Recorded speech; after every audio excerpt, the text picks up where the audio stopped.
In the heart of Europe, Hungary is breaking ranks with its Western allies, charting a path that few could have predicted just a decade ago. Once seen as a reliable partner in the European project, Hungary is now making headlines for its independent and sometimes controversial choices.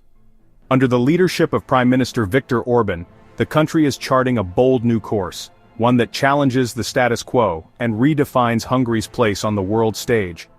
Instead of deepening ties with Brussels and Washington, Budapest is forging strategic partnerships with BRICS nations, especially China.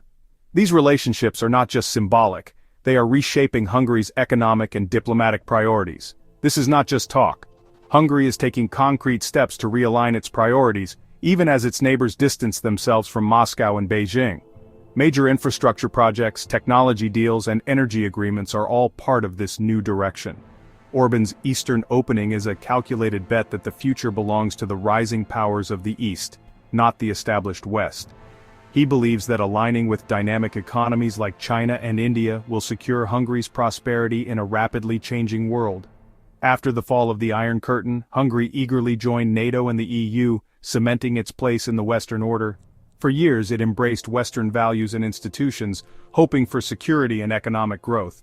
But Orban now argues that clinging to old alliances is a recipe for stagnation, insisting Hungary must adapt to a multipolar world. He claims that flexibility and pragmatism are essential for survival in today's unpredictable global landscape. This pivot is shaking the foundations of EU unity, creating rifts at a time when cohesion is crucial. Hungary's choices are forcing the European Union to confront difficult questions about its own future and the meaning of solidarity. For many Americans, Hungary's actions seem baffling. How can an EU and NATO member court rivals like China and Russia? The answer is complex, rooted in Hungary's unique history, geography, and political culture. The answer lies in Orban's vision. Hungary as a bridge between East and West, driven by economic ambition and political ideology. He sees opportunity where others see risk and is determined to carve out a distinct role for Hungary. This new path is redefining Hungary's identity and sending shockwaves across Europe, challenging old assumptions and forcing a re-evaluation of what it means to be part of the European family. The clearest sign of Hungary's eastward shift is the flood of Chinese investment that is rapidly transforming its economy and reshaping its global alliances. Once seen as a peripheral player in the European Union, Hungary is now emerging as a key gateway for Chinese capital into Europe. In 2024, Hungary attracted a staggering 10 billion euros in Chinese foreign direct investment, more than any other European country, and far outpacing Germany, France, and the UK combined. This surge in capital is not just a financial milestone, it signals a dramatic realignment in Hungary's economic priorities. Most of this money is flowing into electric vehicles and battery manufacturing, with Hungary capturing over 60% of all Chinese EV investment in the EU. The country is quickly becoming a European hub for green technology and advanced manufacturing. Landmark projects include KTL's massive battery plant in Debrecen, which is set to become one of the largest of its kind in Europe and a major employer in the region, and BYD's first European car factory in Szeged, together worth nearly 9 billion euros, is expected to boost local economies and create thousands of new jobs. BYD is even moving its European headquarters to Budapest, making Hungary the nerve center of its continental operations and further cementing the country's role as a strategic partner for China in Europe. These investments are not only reshaping Hungary's industrial base but also tying its future to China's economic engine, with new factories, jobs, and technology flowing into the country. For Prime Minister Viktor Orban, this is a cornerstone of his strategy, betting Hungary's long-term prosperity on a deep partnership with Beijing, even as it raises concerns and unease in other European capitals about Hungary's growing dependence on China. Hungary's economic pivot is matched by a bold political strategy within the EU. As EU Council President in 2024, Orban launched the Make Europe Great Again campaign, a direct challenge to the EU's federalist vision. He united nationalist and populist parties into the Patriots for Europe, now the third largest bloc in the European Parliament. This alliance gives Orban real power to block or reshape EU legislation, amplifying his vision of a Europe of sovereign nations. For years these parties were fragmented. Now under Orban they're a formidable force. The result? Deeper polarization in Brussels and a new challenge to the EU's traditional consensus. Orban's presidency has turned him from a critic to a kingmaker, using the EU's own institutions to push his nationalist agenda. His project, remake Europe in his own image, less integrated, more nationalistic and skeptical of liberal values. At the heart of Hungary's foreign policy is economic neutrality, a rejection of the EU's push for economic bloc formation. Orban argues that small, export-driven countries like Hungary can't afford to pick sides in a US-China rivalry. Instead, he wants Hungary to act as a bridge, open to trade and investment from all major powers.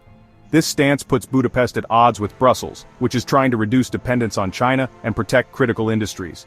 Critics say Hungary's open-door policy is a Trojan horse for Chinese influence, undermining EU security and unity. Orban, however, frames it as defending national sovereignty against what he sees as EU overreach. For him, economic neutrality is both a strategy and a statement. Hungary will chart its own course, regardless of Western pressure. Nowhere is Hungary's maverick approach clearer than in its dealings with Russia. Under Prime Minister Viktor Orban, Hungary has consistently chosen a path that sets it apart from its European neighbors, especially when it comes to foreign policy and international alliances. While the EU isolates Moscow over Ukraine, Orban keeps lines open, most dramatically with his solo peace mission to meet Putin during Hungary's EU presidency. This high-profile visit was not just symbolic, it sent a clear message that Hungary is willing to engage with Russia, even as the rest of Europe turns away.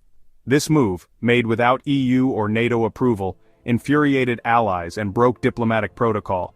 European leaders saw it as a direct challenge to the unity they've tried to maintain in response to the war in Ukraine. Orban blames the West for prolonging the war, resists sanctions, and blocks EU aid to Ukraine, using Hungary's veto as leverage.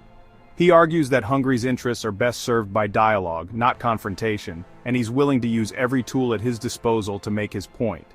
He openly admires Donald Trump, aligning himself with a worldview at odds with the transatlantic mainstream. Orban's rhetoric often echoes Trump's, emphasizing national sovereignty and skepticism toward multinational institutions. These actions aren't isolated, they're part of a pattern. Hungary refuses to follow the West's lead, even if it means standing alone. Orban's government has repeatedly shown it's willing to risk isolation for what it sees as national interest. By engaging with Putin and defying Brussels, Orban brands himself as a sovereign leader, prioritizing Hungary's interests above alliance solidarity. This approach has made him a controversial figure both at home and abroad. This defiance angers partners, but cements his domestic image as a defender of national sovereignty. Many Hungarians see Orban as standing up for their country's independence in a world of competing powers. Hungary's diplomacy is now a test of how far a Western ally can go in charting its own path. The world is watching to see whether Orban's gamble will pay off, or leave Hungary more isolated than ever before. What's driving Hungary's pivot to the east? It's a mix of economic pragmatism, ideology, and political calculation.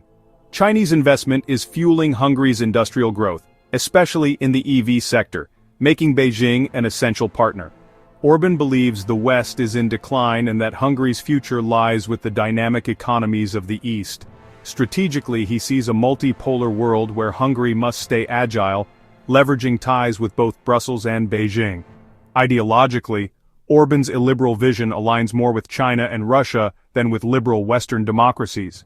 These Eastern partners offer investment without lectures on democracy or human rights.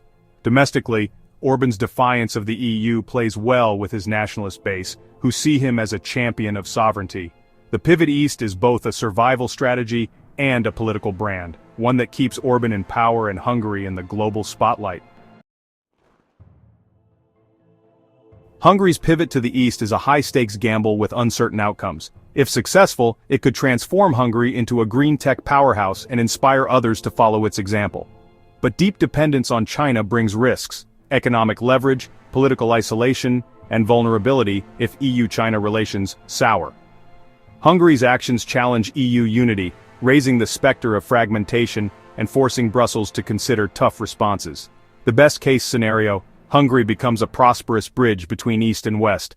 The worst, it ends up isolated, caught between rival powers and marginalized in both camps.